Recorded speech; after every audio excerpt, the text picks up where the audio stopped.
दोस्तों, क्या आप जानते हैं कि मच्छर हमें काटने के लिए कैसे ढूंढ लेते हैं? या केले को छीलकर खाने वाला जानवर कौन सा है? या जेब्रा का असली रंग कौन सा होता है? जानने के लिए वीडियो को अंत तक देखते रहिए।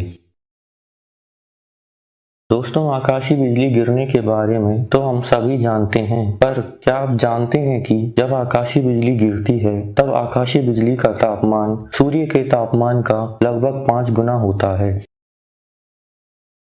दोस्तों, पसीना तो हम सभी को आता है और हम सभी जानते हैं कि पसीने के माध्यम से हमारे शरीर की अशुद्धि बाहर निकलती है। लेकिन क्या आप जानते हैं कि पसीने में कोई दुर्गंध नहीं होती है, बल्कि त्वचा के कीटाणुओं का पसीने में घुल मिल जाना ही दुर्गंध पैदा करता है।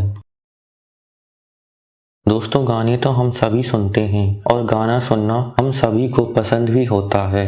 कई बार जब हम कोई गाना सुनते हैं तो वह गाना हमारे दिमाग में बैठ जाता है और पूरा दिन हम उस गाने को ही गुनगुनाते रहते हैं। इसे ईयरवर्म कहते हैं। दोस्तों, चाय दुनिया में पसंदीदा पेय के रूप में अपनी स्थिति कभी नहीं खो सकती है, क्योंकि चाय के बिना भारत के लगभग सभी घरों में ना तो सुबह होती है और ना ही शाम। चाय मेहमान नवाजी के लिए सबसे प्रचलित पेय है। पर क्या आप जानते हैं कि चाय पानी के बाद सबसे ज्यादा पिया जाने वाला पेय पदार्थ है? दोस्तों, हम सभी जानते हैं कि पानी हमारे जीवन का आधार है। मानव शरीर में लगभग 70% पानी होता है, पर क्या आप जानते हैं कि हमारे शरीर में 1% पानी की कमी होते ही हमें प्यास लगने लगती है, और जब यह कमी 10% हो जाती है तब हमारी मौत भी हो सकती है।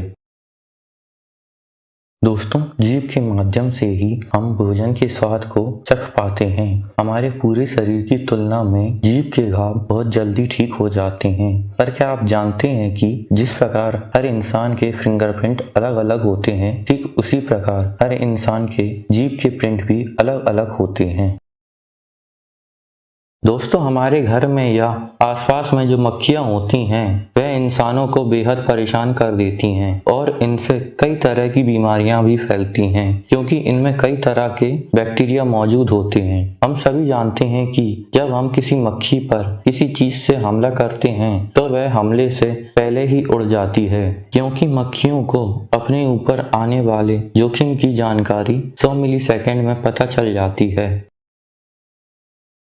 दोस्तों, आपने देखा होगा कि कुछ इलेक्ट्रिक पिन पर इस तरह के कट होते हैं, लेकिन सवाल यह है कि यह कट आखिर होते क्यों हैं? हालांकि ऐसे कट सभी तरह की पिन पर नहीं होते हैं, बल्कि पीतल से बनी पिन पर ही होते हैं। पीतल बिजली का एक बहुत अच्छा सुचालक है, और जब बिजली पीतल के पिन से होकर गुजरती है तो वह पीतल की पिन गर्म हो जाती है, और जब कोई चीज गर्म हो जाती है तो वह फैलने लगती है, और यदि पीतल की पिन फैल जाए तो वह इलेक्ट्रिक बोर्ड के प्लग में फंस जाएगी और बाहर नहीं निकलेगी। उस पिन में कट होने की वजह से पीतल की पिन को फैलने की जगह मिल जाती है और पिन प्लग में फंसती नहीं है, इसलिए इलेक्ट्रिक पिन में यह कट होते हैं।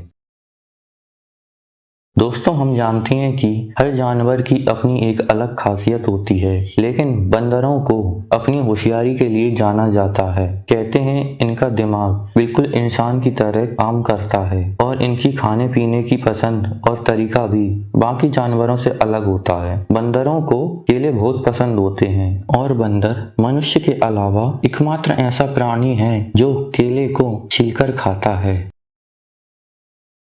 दोस्तों, आप सभी ने जेब्रा को चिड़ियाघर या टीवी में जरूर देखा होगा। इसके शरीर पर मौजूद काली और सफेद धारियां बहुत खूबसूरत लगती हैं। एक जेब्रा के शरीर पर मौजूद धारियां दूसरे जेब्रा से अलग होती हैं। जेब्रा को देखकर यह तय करना मुश्किल होता है कि इसका मुख्य रंग क्या है। असल में जेब्रा काले रंग का होता है, उस पर सफेद धारियां होती हैं। दोस्तों, मच्छर तो हम सभी के आसपास मौजूद होते हैं, और मच्छरों के काटने से हम सभी परेशान भी रहते हैं। पर क्या आप जानते हैं कि मच्छर हमें काटने के लिए कैसे ढूंढ लेते हैं? असल में मच्छर हमारी सांस से निकलने वाली कार्बन डाइऑक्साइड का पीछा करते हुए हम तक पहुंच जाते हैं। मादा मच्छर को अपने अंडों को विकसित करने के लिए जो प्रोटीन की आवश्यकता होती है, इसकी पूर्ति वह हमारे रक्त से करती है।